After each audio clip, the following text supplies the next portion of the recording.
आदरणीय बर्तन जी, आदरणीय शरद जी, प्रवीण खंडेलवाल जी, नरेश सिरोही जी, पत्रकार बहनों भाइयों, खुदरा व्यापार के संबंध में जो राष्ट्रीय संगठन बना है उसने देश भर का अभी जायजा लिया है। जयपुर में गए, बड़ौदा गए, बम्बई गए और वहाँ से चेन्नई भी गए और इन सब स्थानों से इन्होंने जानकारियाँ भी ली। मुझे बताते हुए प्रसन्नता है कि इन सभी स्थानों पर इस बात का आग्रह किया गया कि इस संघर्ष को जारी रखा जाए और जब तक या तो ये सरकार इस अपने नियम को, अपनी विज्ञप्ति को वापस न ले और या जब तक नई सरकार इसको समाप्त करने का वचन देकर ना आए तब तक ये संघर्ष जारी किया रखा जाए। एनडीए की तरफ से शरद जी भी और मैं भी बार बार ये कह चुके हैं और लगभग एनडीए में शामिल सभी पार्टियों ने ये कहा है और वाम फ्रंट की भी सभी पार्टियों ने ये कहा है कि जब भी कभी अधिकांश क्षेत्रीय और अधिकांश क्षेत्रीय पार्टियों ने भी ये कहा, वो अपने यहाँ लगाना भी नहीं चाहती हैं इस नियम को कि ये नियम रद्द होना चाहिए। और हम लोगों ने ये ऐलान किया है कि जब भी कभी एनडीए की सरकार फिर से आएगी तो इस कानून को हम वापस करेंगे, इसको स्क्रैप कर देंगे। मेरी राय में इसमें वाम फ्रंट के भी सभी लोग शामिल हैं इस कानून को समाप्त कराने में।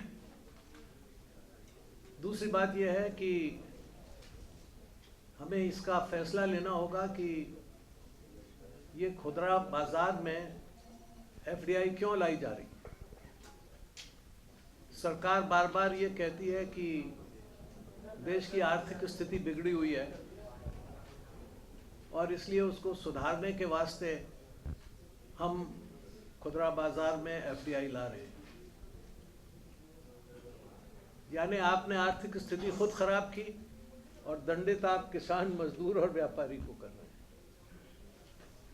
रुपए की कीमत क्यों गिरती जा रही है, उसका खुदरे से कोई लेना देना नहीं, उसका किसानों से कोई लेना देना नहीं। वो आपकी जो व्यापारिक अंतर्राष्ट्रीय नीतियां हैं और करेंसी को मैनेज करने की, उसका प्रबंध करने की जो आपकी असफलताएं हैं, आपके रिजर्व बैंक और आपके वित्त मंत्रालय की जो असफलताएं हैं, उसका दंड आप आम आदमी को देना चाहते हैं। दूसरी बात यह है कि हमें एफडीआई की दरकार है क्यों? क्या हमारे पास साधन नहीं है? और क्या जहां ये एफडीआई वाले लोग आए हैं वहां उन्होंने देश की आर्थिक स्थितियों को सुधार दिया है? तजुर्बा ये बताता है कि जहां भी ये गए हैं आर्थिक स्थिति सुधारने के बजाय उन देशों में और आर्थिक विपत्तियां खास तौर पर किसान और छोटे दुकानदारों पर आई हैं। आंकड़े पर्याप्त रूप में संसद को दिए जा चुके हैं, प्रकाशित किए जा चुके हैं और अब ये जाहिर हो गया है कि यहाँ जो कंपनियां आना चाहती हैं वो घूसखोरी के बल पर आना चाहती हैं। करोड़ों रुपया उन्होंने यहाँ लॉबिंग, जो घूस का दूसरा नाम है, उसके मार्फत खर्च किए हैं। एक तरफ देश भ्रष्टाचार के विरुद्ध संघर्ष कर रहा है, दूसरी तरफ आप भ्रष्टाचारी कंपनियों को यहाँ लाना चाहते हैं। हम इसका तीव्र विरोध करते हैं और भ्रष्टाचारी कंपनियों को, चाहे वो स्वदेशी हों या विदेशी, इस देश में दरअसल अर्थव्यवस्था बिगाड़ने की जिम्मेदारी से मुक्त नहीं किया जा सकता। वो तो सदा के प्राप्त के अधिकारी हैं, आप उनको बुला के यहाँ प्रतिष्ठा क्यों देना चाहते हैं? और हम ये जानना चाहेंगे सरकार से कि ये जो विदेशी कंपनियों ने लॉबिंग में रुपए खर्च किए हैं उसका ब्यौरा क्या है, किसको दिए गए हैं, किस काम को दिए गए हैं, क्या वो सरकारी अधिकारियों को दिए गए हैं, क्या वो राजनेताओं को दिए गए हैं, क्या वो पत्रकारों को दिए गए हैं, क्या वो उद्योगपतियों को दिए गए हैं, किस मार्फत वो करोड़ों रुपया, 125 करोड़ रुपए की बात बताई जाती है, वो इस देश में लाया गया है। ये हमारा संघर्ष सिर्फ कंपनियों के आने के ही खिलाफ नहीं है, बल्कि उस संस्कृति के भी खिलाफ है जो वो कंपनियां यहाँ लाएंगी। मैं ये भी कहना चाहता हूँ कि देश की दुर्दशा इसलिए हुई है कि हमने खेती और उत्पादन के साधन, मैन्युफैक्चरिंग में, निर्माण के कार्यों में निवेश नहीं किया। हमें याद रखना चाहिए कि अमेरिका जिस रास्ते से तबाही पर गया और जहां उसकी अर्थव्यवस्था रसातल की तरफ गई, हमें वो रास्ता अपनाने की ज़रूरत नहीं है। अमेरिका की हालात भी तभी सुधरी जब उसने अपनी खेती की हालात सुधारी, अपना मैन्युफैक्चरिंग बढ़ाया। हमारे यहाँ हम उनकी नकल कर रहे हैं लेकिन न तो हम अपने मैन्युफैक्चरिंग को बढ़ा रहे हैं, न हम अपनी खेती में कोई निवेश कर रहे हैं। तो इसलिए ये व्यापक आर्थिक लड़ाई है। देश की अर्थव्यवस्था और अर्थनीतियों को स्वदेशी के ऊपर आधारित करना, यानी अपनी ताकत के ऊपर। स्वदेशी का मतलब कई बार लोग बहुत संकीर्ण समझते हैं। स्वदेशी का मतलब है देश की अपने स्वाभिमान, अपने साधन और अपनी प्रतिभा और अपनी मेहनत से काम करना। इसका मतलब है कि इंडियन ब्रांड्स ये अंतर्राष्ट्रीय रूप में स्वीकार हो। इसका मतलब यह है कि भारत के लोगों को अपने बनाए हुए उत्पादों के ऊपर अभिमान हो। हमें मालूम होना चाहिए कि ये हमने बनाया है, लेकिन हम तो आज चीनी सामान खरीद रहे हैं, और ये जो वॉलमार्ट और ये सब लाएंगे, ये भी चीन का बना हुआ सामान यहाँ लाएंगे। 80,000 चीज़ें वॉलमार्ट और बाकी की कंपनियाँ, चाहे वो कैरीफोर हों चाहे ट्रेस हों, वो चीन से खरीद रहे हैं। 6,000 चीन की कंपनियाँ वो सामान बना रही हैं। तो इसका यहाँ आने का फ़ायदा क्या है? वो तो चीन को पैसा जाएगा एक हद तक, और चीन का निवेश अमेरिका में, बहुत बड़ा निवेश चीन का अमेरिका में। तो ये क्या हो रहा है? हमारे देश का पैसा, transfer of capital from a poor country to a rich country, एक गरीब देश से पूंजी का पलायन अमीर देशों की तरफ हो रहा है। ये बहुत ख़तरनाक चीज़ है, और अगर ये होता रहा तो हमारी पूंजी बिल्कुल धीरे धीरे समाप्त हो जाएगी। तो सरकार की गलत आर्थिक नीतियों के खिलाफ ये लड़ाई है। दूसरी तरफ एक बार अगर खुदरा व्यापार समाप्त हो गया और खेती भी समाप्त हो गई, छोटी खेती भी समाप्त हो गई, तो ये सब के सब लोग किसी बड़े कॉरपोरेट हाउस के गुलाम हो जाएंगे। इसलिए ये लड़ाई रिटेल डेमोक्रेसी बनाम कॉरपोरेट एरिस्टोक्रेसी, कॉरपोरेट डिक्टेटरशिप, जो भी उसका नाम दें आप, उसके खिलाफ है। इस देश के जनतंत्र को बचाने के लिए ज़रूरी है कि किसान, मजदूर और छोटा व्यापारी और छोटा उद्यमी ये आज़ाद रहे, इसके हाथ में ताकत रहे। और अगर ये गुलाम हो गया, अगर इसके पास अपना आजीविका का स्वतंत्र साधन नहीं रहा और ये किसी बड़े पूंजीपति के हाथ में चला गया, या पूंजीपतियों के समूह के हाथ में चला गया, या विदेशियों के हाथ में चला गया, तो देश फिर से गुलाम हो जाएगा। ये हालात हो सकते हैं कि स्वाधीन देश अपने को समझे, मगर सरकार और व्यापार और उद्योग पराधीन हो जाएं। हम स्वाधीन देश में पराधीन सरकार के खिलाफ हैं। देश की स्वाधीनता और सरकार की स्वाधीनता ये जुड़े हुए सवाल हैं।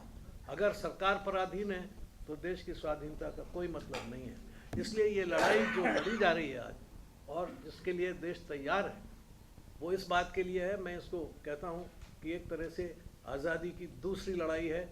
जो जिस तरह की इमरजेंसी की लड़ाई हुई थी, उसी तरह की ये लड़ाई है। ये छद्मवेश में आ रही है, वो तो सीधे सीधे आके बैठ गई, लेकिन ये छद्मवेश में आ रही है और गुप्त रास्तों से आ रही है, हमारे दिमाग और जहनियत को गुमराह करके आ रही है। सरकार ने भारी भ्रम फैलाए हैं जिसका खुलासा हम कर चुके हैं, आज उसका समय नहीं है, लेकिन हम इस मामले को देश के गांव-गांव में, देश की चौपालों में, देश की छोटी दुकानों पर, चौराहे पर, सब जगह ले जाएंगे और देश के लोगों को सावधान करें। क्योंकि हम लोग जिन्होंने देश की पहली आज़ादी की लड़ाई अपने बचपने में देखी है, संघर्ष को देखा है, और ये देखा है कि हम देश को किस तरह से आज़ाद रखना चाहते थे, हमारे लिए आज ये हमारा कर्तव्य बनता है। कम से कम हम जो 3 आदमी यहाँ बैठे हुए हैं, हम तो सन 47 के पहले की लड़ाइयों को देखे हुए हैं कि देश की आज़ादी को जो बड़ी भारी कुर्बानी के साथ आई थी, उसको हम हालत में बचा के रखें। इसलिए ये जो कार्यक्रम आपके सामने रखा गया है, मैं इस कार्यक्रम का पूरा समर्थन करता हूँ और मैं ये विश्वास दिलाता हूँ कि जहाँ कहीं भी आप इस कार्यक्रम के दौरान हम लोगों को जाने के लिए कहेंगे, हम लोग उसमें पहुँचेंगे और अपना पूरा सहयोग इसको प्रदान करेंगे। ये लड़ाई ये किसी एक आदमी, एक पार्टी, एक विचारधारा की नहीं है। ये देश की आज़ादी की लड़ाई है, देश के अस्तित्व की लड़ाई है, देश के करोड़ों लोगों के स्वयं के जीवन और उनके आने वाली पीढ़ियों के जीवन की लड़ाई है।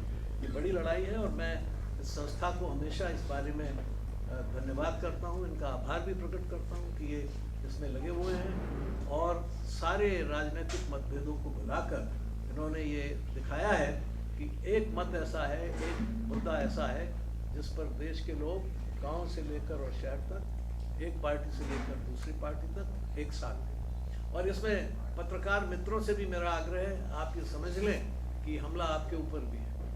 आपके बहुत सारे घराने कॉरपोरेट हाउसेस के माध्यम से विदेशियों के हाथ में चले गए। मैं आपको सावधान करना चाहता हूँ। आप अगर ये आपका इलेक्ट्रॉनिक और प्रिंट मीडिया अगर ये इसके ऊपर भी खुदरा आ गया, इस पर आया हुआ है वैसे और आने की और लाए जाने की कोशिश की जा रही है, तो ये भी एक देश के लिए बहुत खतरे की बात है। इसमें भी हायर एंड फायर हो गया। हाँ जी हाँ, और ये इसमें आसानी से होता रहेगा क्योंकि अगर आप मन के माफिक खबर नहीं देंगे तो आप चलते कर दिए जाएंगे। मैं घटनाएं देख रहा हूँ। इसको भी एक देश के लोगों की मानसिकता को बदलने के लिए और कॉरपोरेट हाउसेस के माध्यम से और विदेशी कॉरपोरेट हाउसेस के साथ, आपको मालूम है कौन कौन से चैनल्स, कौन कौन से अखबार किसके माध्यम से आज किसके कब्जे में चले गए हैं।